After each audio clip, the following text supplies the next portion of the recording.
作为大山深处的响尾蛇，如果想要真正的走出大山，那么今天二酋长就教你们如何白手起家。都已经被打成白手起家了，杰克的黑市是肯定买不起什么东西，只能把希望寄托在仓库，但是发现仓库里也只有这么少的钢筋，那只能随便拿2把夺命双晶凑合着用一下。再配上祖传的燃烧肾宝以及肾宝片，今天地图选择迷雾荒岛，依旧是老样子，开启单思维欧土助人。复活在死亡游乐园很危险的位置，但记住想要走出大山，猛攻不是无脑，细节决定响尾蛇。记住打迷雾荒岛目标都是辐射区，咱们复活在最远的地方，所以前面肯定不会有人的。卧槽，尼玛臭小子为啥不按套路出牌？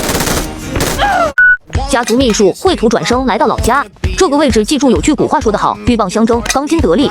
从未绕过后门的我今天也一样，走正门非常节约时间，而且那些土著人也肯定想不到，这里没看到那人肯定在上面了，直接去抓他。看到了，记住已经驾驭了老祖的超雄灵敏度，这么远的距离也是轻松拿捏。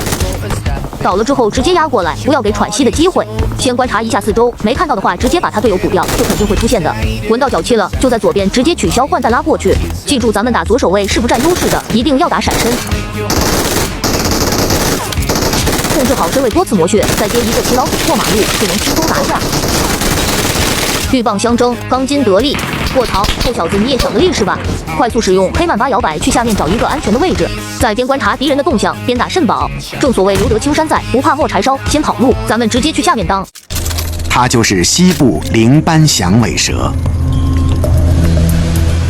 在美国，它们每年咬伤的人比其他任何蛇都要多。没来找我，发现已经舔完我打的盒子跑路了。好，臭小子被我抓到了，指定没你好果子吃。闻到了脚气就在上面，他不知道我们在这，蹲下在这当一会儿响尾蛇。完了，怎么后面还有一个？为了避免被轮奸，先把面前打了。再找一棵钢筋树来克柳如烟就安全了。再边打肾宝边观察土著人动向，打完之后就可以主动出击了。看到了，臭小子，你还想用钢筋树躲起来？记住咱们打的是燃烧，他也就到此为止了。运气不错，一把吃饭的家伙拿着瓮，上面有个金光，看看有什么。西甲还有一把吃饭的家伙，卧槽，还没下服饰，这小子怎么有这么多？变卖物通通带走。舔完包时间也是来到了22分钟，空投已经落了，看看还有没有东西。算了，直接下辐射去坐上科技强国的电梯。刚来到辐射区，发现有个博尔特已经吃饱了，想跑路，他跑我追，指定插翅难飞。卧槽！臭小子，还好有钢筋的优势，就是子弹多。喜欢吃，那再多赏给你几颗花生米。那包里的好东西指定少不了了，让我来看看有什么。卧槽，这是哪家顶梁柱天又塌了这下？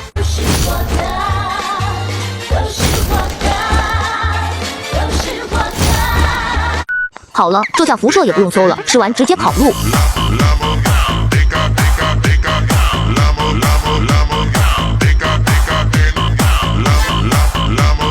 今日也是成功走出大山，还不赶快拿起你们的钢筋，赶快学起来。